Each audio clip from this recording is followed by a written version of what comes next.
So I really do think that there is a lot more going on than just Blake and Ryan, although they are the major players in here. A lot of people, now that we're putting the microscope straight into Ryan and Blake, we're kind of forgetting about some of the other power players behind the scenes. This is a huge, massive puzzle, and there's tons of pieces that we have to piece together and that are all going to come into one big picture. And the PR has a lot to do with it. Now, I am still creating a timeline of events so that we can clearly go through everything that has happened. So bear with me while I do that. I want to try to be as concise as possible. But also, I just want to talk a little bit about what's been going on.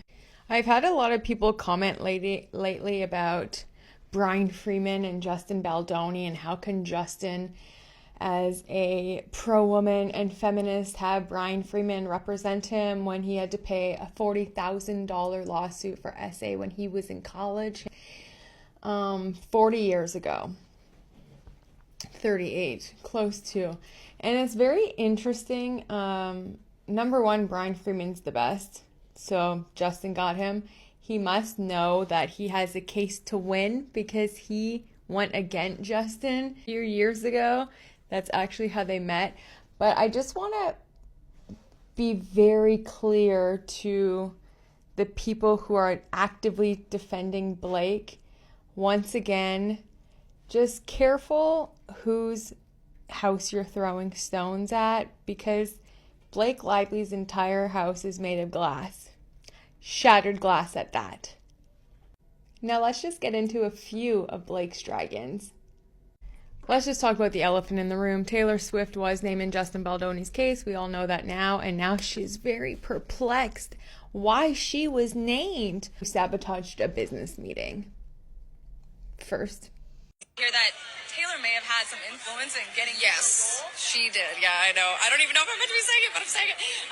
Yeah, she was a helpful part of the process of the audition. a lot of favors and a lot of begging, and Ways for Taylor? I mean, honestly, she was with me on this experience the whole time, all throughout it. So like, she really lived this with me. Yeah, she was. She's a person who shows up for you. Okay, so number one, Taylor, it's because your bestie mentioned you a bunch of times. I mean, number two is Jenny Slate. There's literally recordings of her saying how much she hit Chris Evans. She loved hitting him. She hit him all the time. I have never hit anybody as much as I hit Chris. And when I came back... Who's the one that instigates it? I don't know what it was, but I never hit anybody in my life. And then I met Chris. I love it. Here right now. Dear listeners, I slapped him so much. I love him. We have Bryan Freedman's such a bad guy. He's such a bad guy. Yes, maybe. But do you know who this is? Leslie Sloan. Leslie. You've been repping Blake for a long time. Do you know who else she repped? This guy, Harvey Weinstein. Yep. She repped Blake for a long time, since before 2014, and then when she opened her own firm, Harvey Weinstein backed it. Even though the huge cases didn't come out about 2017, 2018 is when it really exploded, he had allegations all the way from the 1980s, 1990s, and the early 2000s, and still, she went into business with him. Yeah, and this is what Blake had to say about it when tons of women were coming out. That was never my experience with Harvey in any way whatsoever. And I think that if people heard these stories, I do believe in humanity enough to think that this wouldn't have just continued. I never heard any stories like this. I never heard anything specific, but it's devastating to hear. Do you know who I did believe? All of those women who came out against Harvey Weinstein.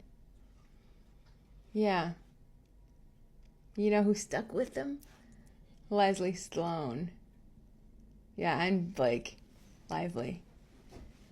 Also in Justin Baldoni's suit on page 119, paragraph 187, they claim that Sloan, Blake's team, was the one to break their word and start leaking stories and show text of that as well. But I'll get into all of that because that is a couple of videos, because these women are boop boop cray cray.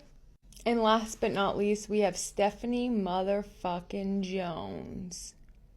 The way they said into oblivion, they weren't just talking about Blake Lively, okay?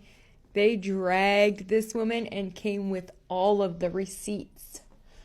She is unhinged, okay? Horrible boss. Absolutely not right. And when she went off and got a little delulu, she teamed up with who?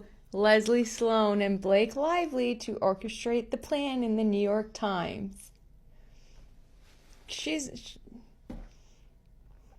Yeah, I just wanted to give you a few faces of who's on Blake's team, since y'all are coming so hard and grasping at every straw you can from Justin and Bryan's past, like, to prove that they're the bad guys.